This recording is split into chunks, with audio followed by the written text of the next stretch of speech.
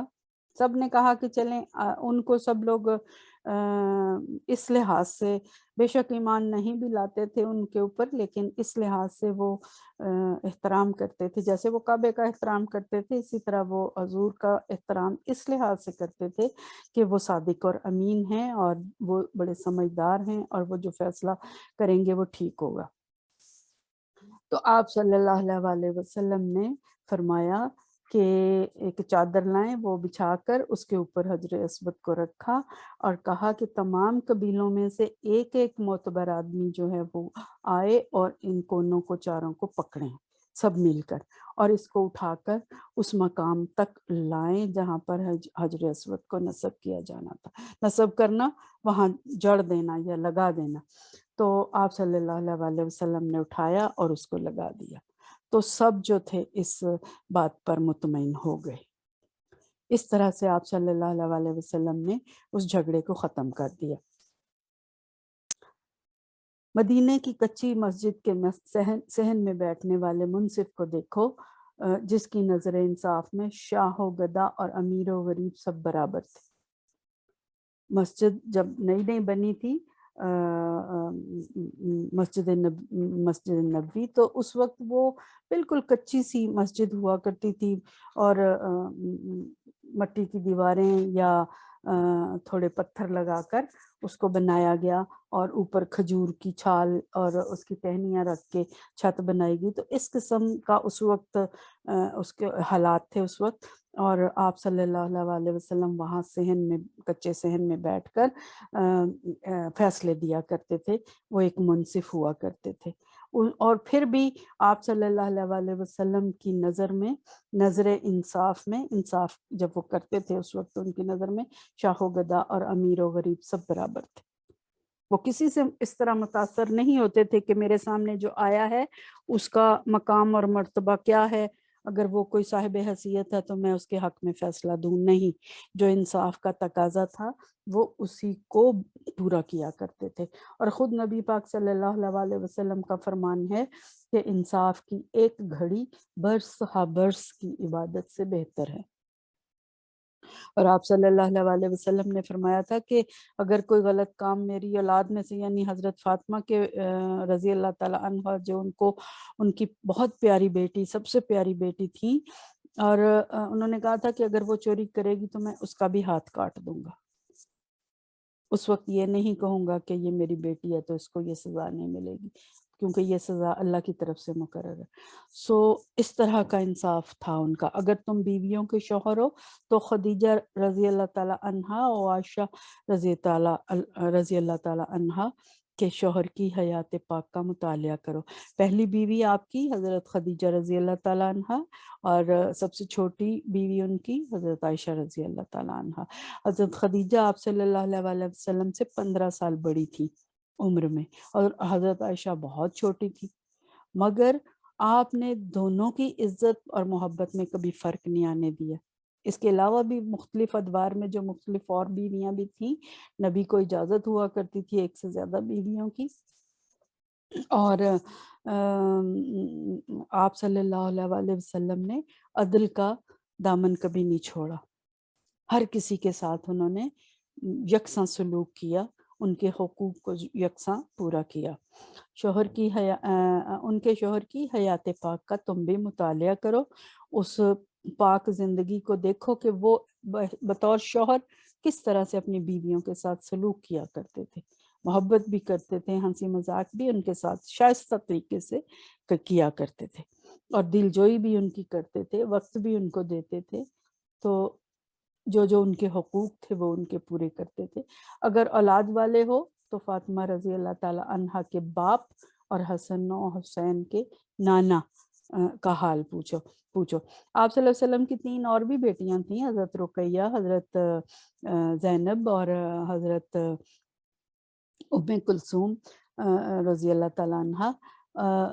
یہ حضرت فاطمہ سب سے چھوٹی تھی، پیار ان کو سب سے تھا، مگر حضرت فاطمہ سے بہت شدید پیار تھا چھوٹی ہونے کی وجہ سے، اور بڑیوں کی شادی ہو چکی ہوئی تھی، تو یہ چھوٹی فاطمہ جو تھیں یہ ان کے ساتھ کچھ زیادہ ٹائم کے لیے ٹھہری رہیں، اور کیونکہ ساتھ بھی رہتی رہی ہیں اس لیے زیادہ ہی اٹیچمنٹ تھی۔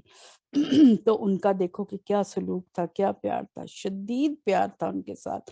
اور ان کے جو بچے تھے حضرت حسن اور حضرت حسین رضی اللہ تعالیٰ عنہ، ان کے وہ نانا تھے، تو ان کے ساتھ بھی بہت شدید پیار تھا، اور انتہا کا پیار ہمیں واقعات سے پتہ چلتا ہے۔ آپ صلی اللہ علیہ وسلم جب نماز پڑھا رہے ہوتے تھے مسجد نبوی میں، یا کبھی اکیلے نوافل پڑھ رہے ہوتے تھے، تو وہ آ کے ان کے اوپر سجدے میں جب جاتے تھے تو 2 بھائی جو تھے کبھی چڑھ جاتے تھے اور وہ سجدے کو لمبا کر دیا کرتے تھے، چاہے وہ جماعت پڑھا رہے ہیں یا اکیلے پڑھ رہے ہیں۔ اسی طرح ان کو اٹھا کے سیر بھی کراتے تھے، کندھے پہ بٹھا کے، اور ان کو چوما کرتے تھے، اور بہت مثالیں ہیں، پتہ چلتا ہے کہ کتنا زیادہ پیار کرتے تھے۔ تو غرض تم جو کوئی بھی ہو اور کسی حال میں بھی ہو، تمہیں زندگی کے لیے نمونہ تمہاری سیرت کی درستی و اصلاح کے لیے سامان مل جائے گا ادھر سے، نبی اکرم صلی اللہ علیہ وسلم کی زندگی سے سیرت اپنی تم کس طرح درست کر سکتے ہو، یعنی ہم کس طرح درست کر سکتے ہیں، کس طرح اس میں اصلاح کر سکتے ہیں۔ اب سیرت سے مراد ہم اپنے اخلاق لیں گے، ہماری عادتیں، ہمارے اخلاق جو ہم زندگی میں اپناتے ہیں، ان کو ہم کس طرح اچھا بنا سکتے ہیں، اس کا سامان ہمیں کہاں سے مل سکتا ہے۔ تمہارے ظلمت خانہ کے لیے ہدایت کا چراغ، خانہ یعنی گھر، اور ظلمت اندھیرے کو کہتے ہیں۔ گھر کے اندھیرے میں چراغ جلانے کی ضرورت ہوتی ہے نا، جو روشنی دیتا ہے، تو یہ چراغ ہدایت کا ہوگا، ہدایت کا چراغ جو کہ روشنی دے گا ہمیں، اور رہنمائی دے گا، رہنمائی کا نور۔ یہ ہمیں کہاں سے ملے گا؟ یہ تشبیہات ہیں۔ حضور صلی اللہ علیہ وسلم کو ایک چراغ کہا گیا، ہدایت کا چراغ، اور رہنمائی کا نور، ٹھیک ہے۔ یہ کہاں سے ملے گا؟ محمد صلی اللہ علیہ وسلم کی جامعیت کبریٰ کے خزانے میں۔ جامعیت جمع کرنے کا عمل، وہ ذات جس میں تمام خوبیاں جمع کر دی گئی ہیں، کبریٰ بہت بڑی، تمام خوبیاں بہت بڑے پیمانے پہ جس میں جمع کر دی گئی ہیں ایک خزانے کی طرح۔ وہ خزانہ کون سا ہے؟ وہ نبی اکرم صلی اللہ علیہ وسلم کی ذات بابرکات ہے۔ وہاں سے ہر وقت اور ہمدم، ہمدم کا مطلب بھی ہر وقت ہے، مل سکتا ہے۔ اب یہ سیرت ہمارے پاس موجود ہے، ہماری خوش قسمتی ہے کہ ہم اس کو پڑھ کر وہاں سے یہ ساری تعلیمات حاصل کر سکتے ہیں۔ اس لیے طبقہ انسانی کے ہر طالب علم اور نور ایمانی کے ہر متلاشی کے لیے صرف رسول اللہ صلی اللہ علیہ وسلم کی سیرت ہدایت کا نمونہ اور نجات کا ذریعہ ہے۔ انسانوں کے جتنے ہم نے طبقے یا جو گروہ ہم نے اوپر ذکر کیا تھا ابتدا میں، ان کا ہر طالب علم جو سیکھنا چاہتا ہے، جو علم حاصل کرنا چاہتا ہے، زندگی گزارنے کے لیے رہنمائی حاصل کرنا چاہتا ہے، اور ایمان کا نور جو ہے اس کا وہ متلاشی ہے، ایمان کے نور کو ڈھونڈنے کے لیے جو تلاش کر رہا ہے، متلاشی ہوتا ہے تلاش کرنے والا، جو ایمان کے نور کو پانے کے لیے تلاش میں ہے، ہر وہ انسان، وہ کہاں سے یہ مل سکتا ہے اس کو نمونہ؟ وہ حضور صلی اللہ علیہ وسلم کی سیرت سے ملے گا۔ یہ ہدایت کا نمونہ ہے اور یہ نجات کا ذریعہ ہے، ٹھیک ہے۔ وہی بقول شاعر کے ہر دور کی ضیاء ہے میرے نبی کی سیرت، پہلے بھی روشنی تھی آج بھی روشنی ہے۔ اور آپ صلی اللہ علیہ وسلم جو ہے، آپ کا قول و عمل تفسیر ہے قرآن کی، اتباع مصطفیٰ معراج ہے انسان کی۔ تو ہمیں اتباع کرنے کی ضرورت ہے، اس سیرت کو ہم پڑھیں جس کا ایک ایک لفظ جو ہے وہ ہمارے لیے چراغ کی حیثیت رکھتا ہے، وہاں سے ہمیں روشنی ملے گی اور وہ رہنمائی کا نور ملے گا، ٹھیک ہے۔ اور ہمیں ان کی بتائی ہوئی تمام باتوں پر عمل کرنے کی اشد ضرورت ہے۔ یہ معراج ہے انسان کی، یعنی انسان کا مرتبہ تبھی اونچا ہوگا جب وہ ان کی سیرت پر عمل کرے گا۔ ایسی کامل و جامع ہستی جو اپنی زندگی میں ہر نوع اور ہر قسم، ہر گروہ اور ہر صنف انسانی کے لیے ہدایت کی مثالیں اور نظیریں رکھتی ہو، وہی اس لائق ہے جو اس اصناف و انواع سے بھری ہوئی دنیا کی عالمگیر اور دائمی رہنمائی کا کام سر انجام دے۔ ایسی کوئی شخصیت جو کامل ہو، جامع ہو، کامل بھی مکمل جس کے اندر ساری صفات مکمل ہوں، جامع جس میں سب صفات جمع کر دی گئی ہوں، ایسی ہستی، ایسی شخصیت جو ہر طرح کے انسانوں کے گروہ کے لیے، گروپ کے لیے، قسم کے لیے، نوع بھی قسم کو ہی کہتے ہیں، ہر نوع یعنی ہر قسم۔ پھر وہی بات ہے، یہ جو ریپیٹیشن آف ورڈز ہوتی ہے، یہ بات کے اندر زور پیدا کرنے کے لیے ہوتی ہے، شدت لانے کے لیے ہوتی ہے، تاثیر لانے کے لیے ہوتی ہے۔ تو ان سارے الفاظ کا معنی ایک ہی ہے، ہر نوع، ہر قسم، ہر گروہ اور ہر صنف، یعنی ایک طرح کے، ہر طرح کے لوگ، ان کے لیے ہدایت کی مثالیں اور نظیریں رکھتی ہو، ہر موضوع کے اوپر، ہر پہلو کے بارے میں جو زندگی کا ہے، مثال موجود ہو کسی ایک شخصیت کے اندر، وہ ہی ایسی ہستی اس قابل ہوگی، اس لائق ہوگی، جو اصناف جمع ہے صنف کی جمع اصناف اور نوع کی جمع انواع، تو قسموں ہر طرح کی، ہر قسم کی، اس ہر قسم سے بھری ہوئی زندگی، دنیا جو ہے، انسانوں کی ہر قسم اور آپ اس سے مراد لیں گے کہ ہر قسم کے انسانوں سے بھری ہوئی یہ جو دنیا ہے، اس کی عالمگیر اور دائمی رہنمائی، ہمیشہ رہنے والی رہنمائی، اور سب کے لیے عالمگیر، سب دنیا کے لوگوں کے لیے کون رہنمائی کا کام سر انجام دے سکتا ہے؟ وہی ایک ہستی ایسی جو ہر لحاظ سے کامل ہو، جامع ہو، جو غیظ و غضب اور رحم و کرم، جود و سخا اور فقر و فاقہ، شجاعت و بہادری اور رحم دلی، رقیق القلبی، دنیا اور دین دونوں کے لیے ہمیں اپنی زندگی کے نمونوں سے بہرہ مند کر دے۔ ایسی ہستی چاہیے جو جود کہتے ہیں مہربانی کو، اور کرم نوازی کو، سخا سخاوت، فقر درویشی کو کہتے ہیں، جس فقر کا مطلب ہے کہ فقیری یہاں اس سے مراد یہ نہیں کہ بھیک مانگنا شروع ہو جائے، اس کو بھیکاری کہتے ہیں۔ فقیر وہ ہے جو فقر میں رہے، اور فقر کیا ہے کہ اللہ جس حال میں رکھے اس حال میں خوش رہنا، وہ فقر ہے۔ فاقہ غربت، جب نہیں کچھ پاس، کھانے کو کچھ نہیں تو فاقہ، فقر اور فاقہ کی کیفیت، یا شجاعت اور بہادری کا جو ایک جذبہ ہمارے اندر ہونا چاہیے، بہادر ہونا چاہیے، دلیر ہونا چاہیے، رحم دل بھی ہونا چاہیے۔ یہ جذبے جو ہیں یہ انسانوں میں اللہ تعالیٰ نے رکھے ہوئے ہیں، ان کو اجاگر کرنا چاہیے، ان کو اپنی عملی زندگی میں لانا چاہیے، استعمال ہونے چاہیے۔ رقیق القلبی صفات ہیں یہ۔ رقیق نرم کو کہتے ہیں، قلب دل کو کہتے ہیں، دل کا نرم ہونا، کسی کا دکھ دیکھ کر، کسی کی تکلیف دیکھ کر دل جو ہے وہ نرم ہو جائے اور اس کی مدد کرنے کے لیے رجوع کرے، تڑپ اٹھے دل انسان کا دوسروں کی تکلیف کو دیکھ کر، وہ ہے رقیق القلبی۔ اور دنیا اور دین دونوں کے لیے ہمیں اپنی زندگی کے نمونوں سے بہرہ مند کر دے۔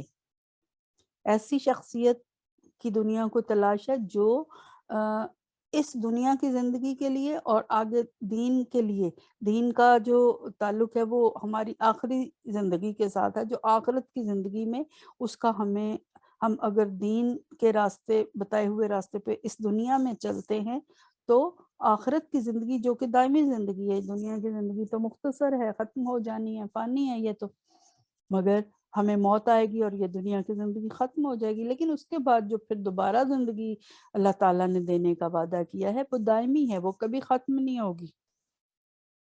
تو اس لیے دنیا اور دین دونوں کے لیے، دین میں بھی ہمارا مقام بہتر ہو جائے اور دنیا میں بھی ہماری عزت اور مقام ہمارا بہتر ہو جائے، اس کے لیے ہم ایسا کون سا کیا عمل کریں، اپنی زندگی کو کس طریقے سے گزاریں، کس نمونے پہ ڈالیں۔ ہمیں وہ شخصیت ایسی جو ہے، دنیا کو تلاش تھی کہ کوئی ایسی شخصیت ہو جو ہمیں عطا کر دے یہ سارے نمونے، بہرہ مند کرنا، دے دینا، عطا کر دینا، جو دنیا کی بادشاہی کے ساتھ آسمان کی بادشاہی، اور اس آسمان کی بادشاہی کے ساتھ دنیا کی بادشاہی بھی، اس آسمان کی بادشاہی کے ساتھ دنیا کی بادشاہی کی بھی بشارت دے۔ بشارت دینا یعنی خوشخبری دینا، یعنی دونوں جہانوں کی ہمارے لیے ہدایت موجود ہو اس دنیا میں رہ کر۔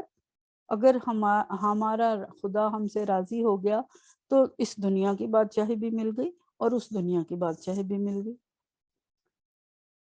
جب ہم اللہ کے احکامات اور اللہ کے نبی کے اسوہ حسنہ کو اپناتے ہیں اور ان کی باتوں پر عمل کرتے ہیں، اللہ کے احکامات پر عمل کرتے ہیں، آپ صلی اللہ علیہ وسلم کی بتائی ہوئی باتوں پر عمل کرتے ہیں، جس طرح انہوں نے زندگی گزاری اس کو ہم اس کے مطابق اپنی زندگی کو ڈھالتے ہیں، تو یوں سمجھ لیجئے کہ اس دنیا کی بھی بادشاہت مل گئی اور اگلی دنیا کی بھی، آخرت کی بھی بادشاہت مل گئی۔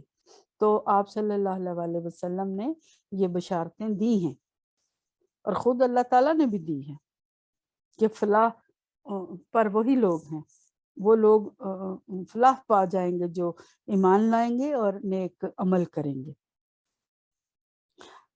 دونوں بادشاہیوں کے قواعد اور قوانین اس دنیا میں جو یہاں بادشاہت سے مراد وہ تخت و تاج نہیں ہے، اللہ کی نظر میں نیک بندے بن جانا، اس ایسے بندے جن کو اللہ پسند کر لے اور اللہ ان سے خوش ہو جائے، وہ اصل میں فلاح پا جاتے ہیں، اور یہ بادشاہی وہ ہے۔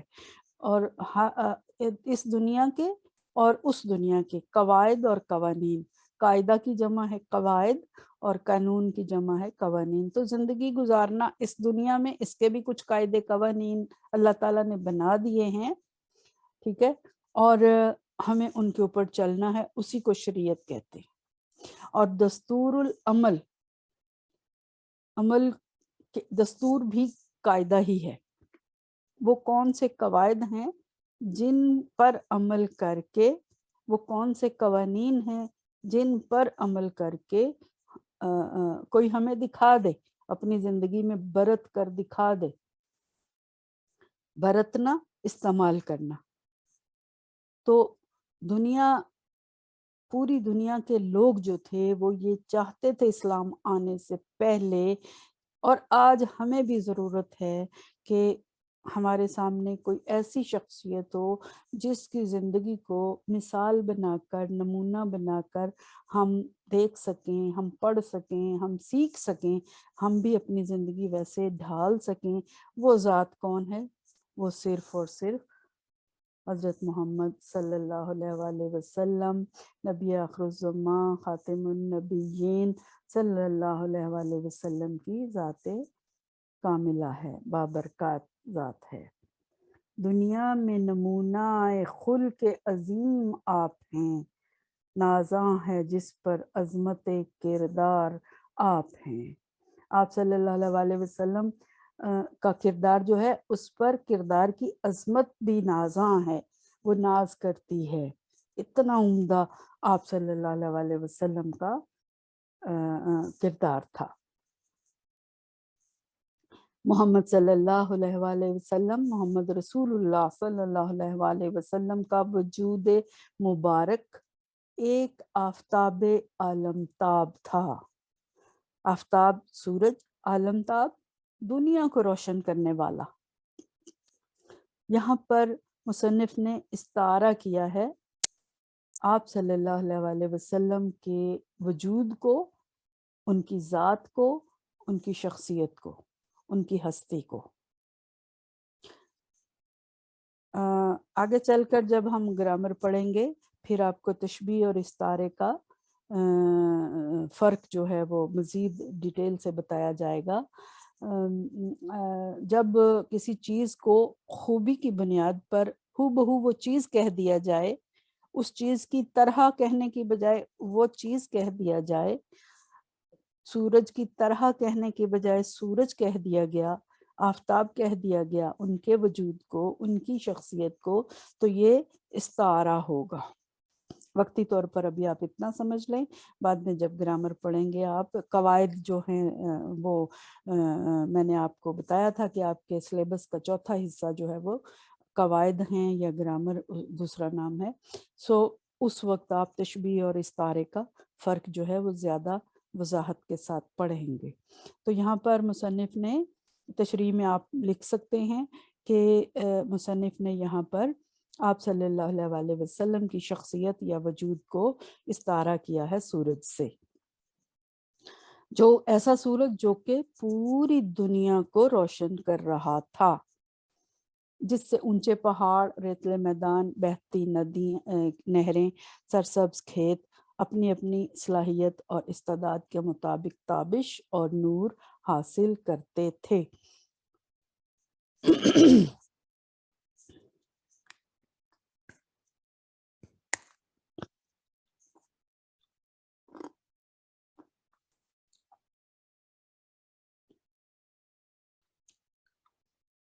تابش روشنی کو کہتے ہیں، اور نور تو ہے ہی نور۔ جب سورج طلوع ہوتا ہے آسمان پر تو پوری دنیا میں اس کی روشنی جو ہے وہ پھیلتی ہے، وہ پہاڑوں پر بھی پڑتی ہے، وہ ریتلے میدانوں پر بھی جاتی ہے، وہ بہتی نہروں پر بھی جاتی ہے، وہ سرسبز کھیتوں پر بھی جاتی ہے۔ ہر کوئی اپنی ضرورت کے مطابق اپنی جو کہتے ہیں نا ایبزارب کرنے والی جو اس کی ایبلٹی ہے یا کیپیسٹی ہے، وہ یہاں پر مراد ہے صلاحیت اور استعداد بھی وہی بات ہے، کتنی کسی کی صلاحیت ہے اتنا وہ اس میں سے لے لیتا ہے۔ تو ہر کوئی اپنی ضرورت کے مطابق، اپنی صلاحیت کے مطابق، اپنی کیپیسٹی کے مطابق روشنی لیتا ہے، گرمائش لیتا ہے، نور لیتا ہے، ٹھیک ہے، لیکن وہ سب کے اوپر یکساں جا رہا ہے۔ سورج سب کے، یہ نہیں کہ کسی سے چھپ کے گزر جائے، کسی پہ روشنی ڈالے ہی نہ، ایسا نہیں ہے، وہ سب کے اوپر یکساں طور پر روشنی ڈال رہا ہے اور اس کی کرنیں پڑ رہی ہیں۔ ہاں، اور اس کو ایبزارب کرنے کی صلاحیت، اس سے لینے کی صلاحیت کسی کی کم ہے، کسی کی زیادہ ہے، جس کو جتنی ضرورت ہوتی ہے وہ اتنا لے لیتا ہے۔ دوسری مثال انہوں نے کیا دی ہے، یا ابر باراں تھا جو پہاڑ اور جنگل، میدان اور کھیت، ریگستان اور باغ ہر جگہ برستا تھا، اور ہر ٹکڑا اپنی اپنی استعداد کے مطابق سیراب ہو رہا تھا۔ اب یہ دوبارہ مصنف نے ایک اور استعارہ استعمال کیا ہے۔ آپ صلی اللہ علیہ وسلم کے وجود یا ہستی کو یا شخصیت کو ابر باراں کا استعارہ کیا ہے۔ ابر باراں کہتے ہیں برسنے والے بارش کو، برسنے والے بادل کو۔ ابر کا مطلب ہے بادل،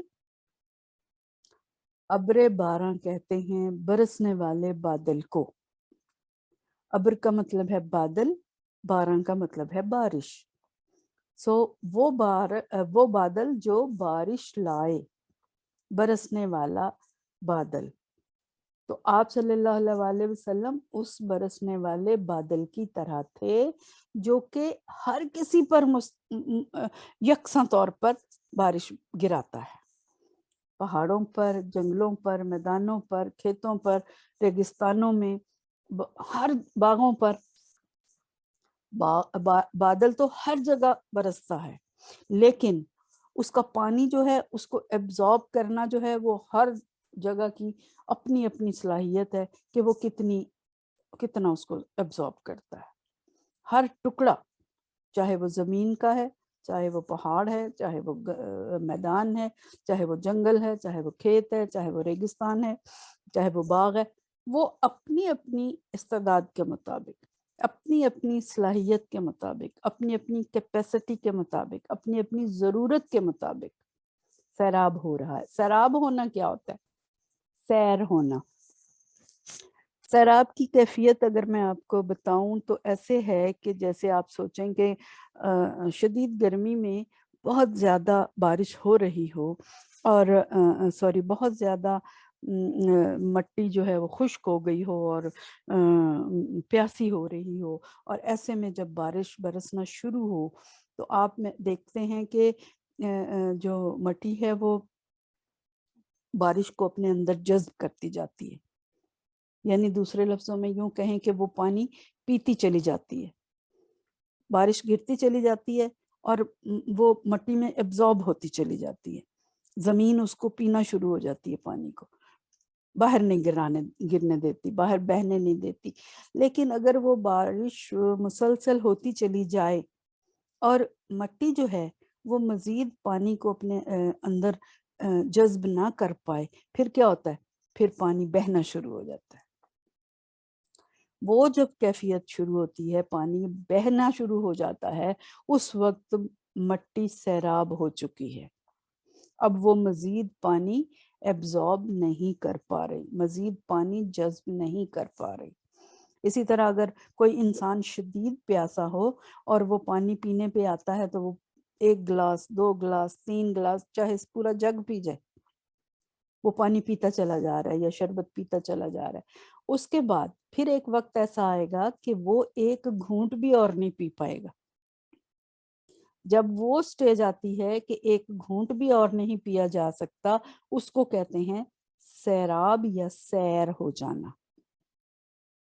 سیراب 2 الفاظ کا مرکب ہوتا ہے، سیر اور آب۔ آب کا مطلب ہے پانی، پانی سے سیر ہو جانا، سیراب، ٹھیک ہے۔ تو یہ وہ کیفیت ہے جب مزید ایک گھونٹ اور ایک قطرہ بھی جو ہے وہ جذب نہ ہو سکتا۔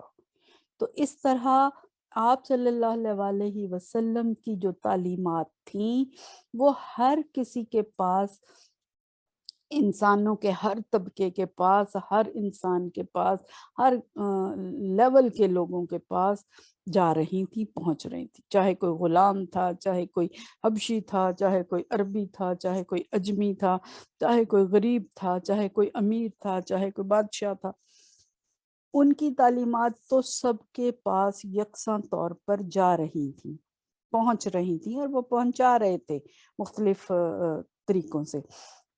ایک بادل جس طرح برستا ہے، بارش برساتا ہے سب کے اوپر یکساں، کوئی جنگل ہے، کوئی پہاڑ ہے، کوئی جہاں پر کسی کی نظر بھی نہیں پڑتی ہوگی انسان کی، وہاں بھی بارش کا پانی تو جا رہا ہے، بادل برسا رہا ہے۔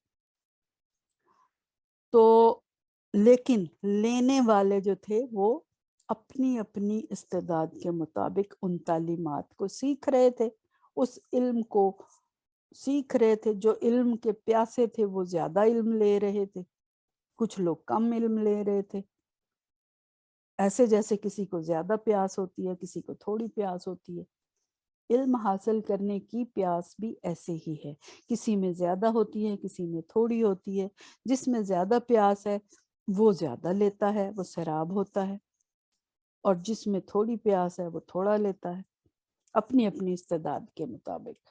بادل برسنے والا برس رہا ہے، لیکن اس کو جذب کرنے والا کوئی کم کر رہا ہے اور جلدی بہانا شروع کر دیا، اور کوئی زیادہ جذب کر رہا ہے، اس کو زیادہ پیاس ہے اور وہ اس نے دیر سے بہایا۔ یہ مثالیں 2 جو دی ہیں، 2 استعارے کیے ہیں، ایک سورج کے ساتھ، آفتاب عالمتاب کہا، اور دوسرا بادل کے ساتھ جو کہ بارش برسا رہا ہے، ابر بارہ۔ آپ صلی اللہ علیہ وسلم یا تو اس طرح تھے یا اس طرح تھے، دونوں مثالیں تھیں۔ قسم قسم کے درخت اور رنگا رنگ پھول اور پتے جم رہے تھے اور اگ رہے تھے۔ تو یہ تعلیمات آپ صلی اللہ علیہ وسلم کی تھیں، جو تھی وہ ہر روز آپ کو ہر رنگ ملے گا ان کی سیرت میں، ہر طرح کا پھول، جیسے گلدستے میں پھول ہوتے ہیں، ٹھیک ہے، اور جو لوگ ایمان لا رہے تھے اور ان کو نئی نئی تعلیمات مل رہی تھیں، اور ایسے جیسے جب بھی کوئی ایمان قبول کرتا تھا تو وہ ایک نئے اگنے والے پودے کی طرح ہوتا تھا، اور پھر وہ تعلیم لیتے تھے اور سیکھتے تھے آپ صلی اللہ علیہ وسلم سے۔ تو کسی شاعر نے بڑا خوبصورت انداز میں کہا ہے کہ رہے اس سے محروم آبی نہ خاکی، رہے اس سے محروم آبی نہ خاکی، ہری ہو گئی ساری کھیتی خدا کی، ٹھیک ہے نا۔ تو آبی یعنی پانی میں رہنے والے، اور خاکی مٹی پر رہنے والے۔ تو وہ آپ صلی اللہ علیہ وسلم اس بادل کی طرح برسے۔ بادل برستا ہے تو دریاؤں پر، سمندروں پر بھی برس رہا ہوتا ہے، سیپیاں منہ کھول کھول کے جو ہے وہ کہا جاتا ہے کہ قطرے بارش کے اپنے منہ میں ڈالتی ہیں۔ تو پانی میں رہنے والے جو ہیں مخلوقات ہیں وہ بھی اس پانی سے فیض یاب ہوتی ہیں، اور خاک پر رہنے والے بھی۔ تو ہری ہو گئی ساری کھیتی خدا کی، یعنی کھیتی سے مراد اب یہ سارے انسان ہیں، انسانیت ہے، اللہ کی ساری مخلوق ہے، ہری ہو گئی۔ جس طرح بادل برستا ہے اور سوکھی ہوئی گھاس بھی ہری ہو جاتی ہے، پودے بھی ہرے ہو جاتے ہیں بارش سے، اسی طرح آپ صلی اللہ علیہ وسلم کی جو تعلیمات تھیں، انہوں نے جیسے سوکھی گھاس میں جان ڈال دی ہو، اس طرح کھیتی میں جان ڈال دی ہو، اس طرح انہوں نے انسانوں کے ساتھ اس کا تعلیمات کا ان کے اوپر اثر ہوا۔ بادشاہ ہو یا گدا ہو، امیر ہو یا غریب، حاکم ہو یا محکوم، قاضی ہو یا گواہ، افسر ہو یا سپاہی، استاد ہو یا شاگرد، عابد و زاہد ہو یا کاروباری، غازی ہو یا شہید، توحید کا نور، اخلاص کی رو، قربانی کا ولولہ، خلق کی ہدایت اور رہنمائی کا جذبہ، اور بالآخر ہر کام میں خدا کی رضا طلبی کا جوش ہر ایک کے اندر کام کر رہا تھا۔ یہ اب شاید مصنف اس دور کی بات کر رہا ہے جب آپ صلی اللہ علیہ وسلم کی تعلیمات لوگوں تک پہنچ رہی تھیں، لوگ سیراب ہو رہے تھے اور رنگا رنگ پھول جنم لے رہے تھے اور پتے جم رہے تھے، اگ رہے تھے۔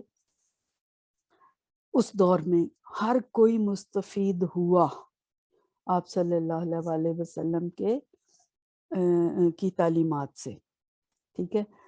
ہر ایک کے اندر یہ جذبے کام کر رہے تھے، چاہے کوئی بادشاہ تھا، چاہے کوئی گدا تھا یعنی غریب مانگنے والا، امیر تھا یا غریب تھا، حاکم یا محکوم، قاضی یا گواہ، یہ جتنے انہوں نے قسمیں گنوائیں، سب لوگ جو تھے ان کے اندر توحید کا نور جاگ رہا تھا۔ توحید اللہ تعالیٰ کا ایک ماننے کا جو اقرار ہے، اس پر ایمان لانا، اس کے ایک ہونے پر یقین کرنا، اس کو ایک ماننا، اور اخلاص، خلوص سے نکلا۔ خلوص کا جذبہ جو ہے اس کی ایک رو، ایک لہر خالص ہونے سے نکلا، ایک سچی خالص لہر اب ان جذبوں کی، ٹھیک ہے۔ قربانی کا ولولہ، دوسروں کے لیے قربانی دینا، اثار کرنا،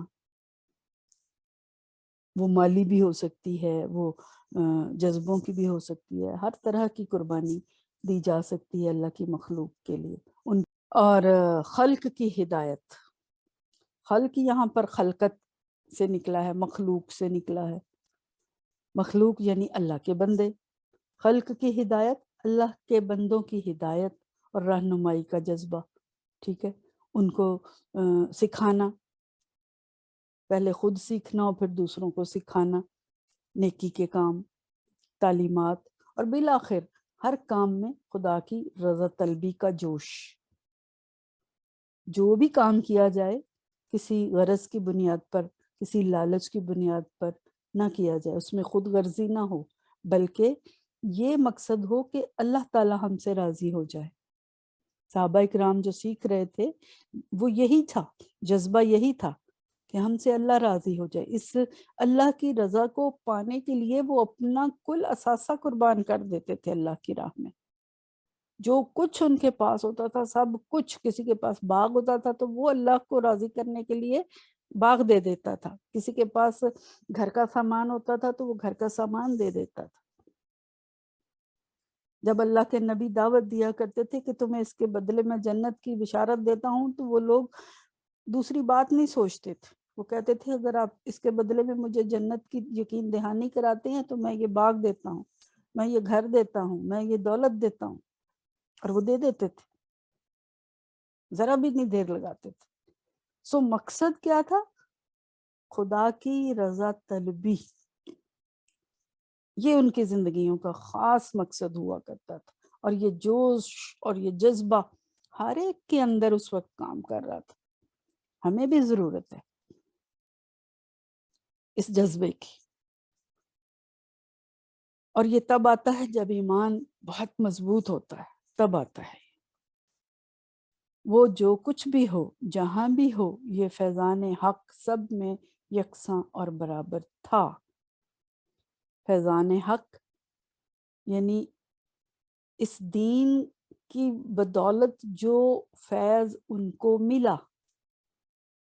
اور یہ جذبے ان کے اندر جاگے، دین کی تعلیمات جو پیغمبر صلی اللہ علیہ وسلم نے ان تک پہنچا دی، ان کو سمجھا دی، انہوں نے اس کے بدلے میں یہ جذبے جو ان کے اندر جاگے، جن کا ذکر یہ سارا پہلے ہوا ہے، یہ اخلاص کی رو، قربانی کا ولولہ، خلق کی ہدایت، رہنمائی کا جذبہ، یہ سارے جذبے جو تھے یہ ان سب میں جو آپ صلی اللہ علیہ وسلم کے پیروکار اس دور میں تھے ان میں یکساں اور برابر تھا. کوئی کہیں بھی رہ رہا تھا، عرب میں تھا یا عرب سے باہر تھا، مکہ میں تھا یا مدینہ میں تھا یا ان دونوں شہروں سے بھی باہر تھا، جو سیکھ رہے تھے وہ سب ان چیزوں میں آگے بڑھ رہے تھے. راستوں، رنگوں اور مذاقوں کا اختلاف تھا مگر خدا ایک تھا، قرآن ایک تھا، رسول ایک تھا، قبلہ ایک تھا. بس یہ شرط ہے اسلام کی. مسلمان سارے وہ ہیں جن کا خدا ایک ہے، قرآن ایک ہے، رسول ایک ہے اور قبلہ ایک ہے. باقی وہ جہاں مرضی رہتے ہوں، راستہ کوئی بھی ہو، رنگ کوئی بھی ہو، نسل کوئی بھی ہو. مذاق سے مراد ہے طبیعت یا مزاج، مزاج کوئی بھی ہو، ٹھیک ہے نا. تو ان سب چیزوں سے کوئی فرق نہیں پڑتا، کوئی قید اور حدود جو ہیں وہ نہیں ہیں اس سلسلے میں. جغرافیائی حدود نہیں ہیں کہ کون کہاں رہتا ہے، کوئی عجم میں ہے، کوئی عرب میں ہے، کوئی کالا ہے، کوئی گورا ہے، کوئی غلام ہے، کوئی حاکم ہے، کچھ بھی نہیں میٹر کرتا.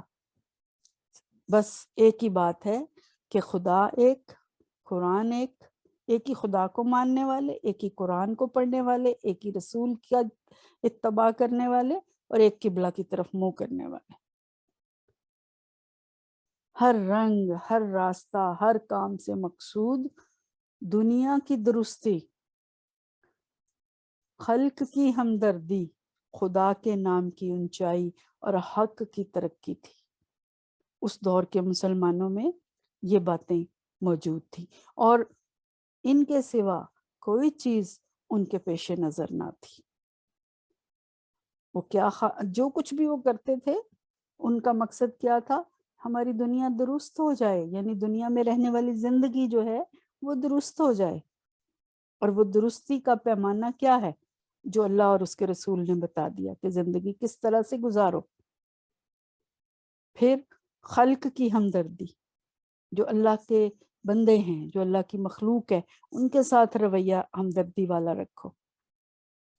اور خدا کے نام کی اونچائی، خدا کے نام کی سربلندی، اس کے دین کی سربلندی اور حق کی ترقی.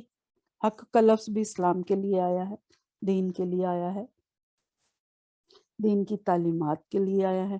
تو یہ ہمیں ہر وقت مد نظر رکھنا ہوتا ہے، رکھنا چاہیے کہ ہم نے، اور وہ یہی کرتے تھے ماضی کے مسلمان جو تھے، جو صحابہ کرام تھے آپ صلی اللہ علیہ وسلم کے دور میں، انہوں نے جو کچھ سیکھا ان کے دور میں ان سے، اس کے سوا ان کی نظر میں اور کوئی چیز ان کے سامنے، نظر کے سامنے نہیں تھی، پیش نظر، نظر کے سامنے.